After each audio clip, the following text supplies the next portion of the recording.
At dahil nga di kami nakapag-date nung Mother's Day, ngayon na lang kami magdi-date after 2 days. Andito pala kami ngayon sa Graceland Magsaysay.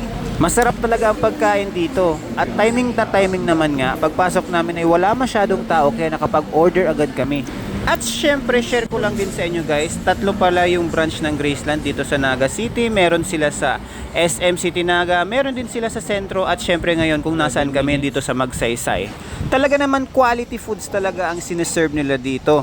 Kaya may waiting time din kapag umorder ka. Kaya medyo habaan mo ang pasensya mo kasi quality foods ang sineserve dito. Ang in-order pala ni Mrs. ay sizzling pork chop with java rice. At ako naman ay walang kamatayan na fried chicken. Pero di basta-basta chicken yan. Sweet and spicy chicken yan. At ito naman yung sizzling pork chop. Kaya tara guys, kain muna tayo. Unang subo pa lang talaga, may isip mo na talagang umorder ng extra rice. Pero dahil advance ako mag-isip, nakapag-order na ako.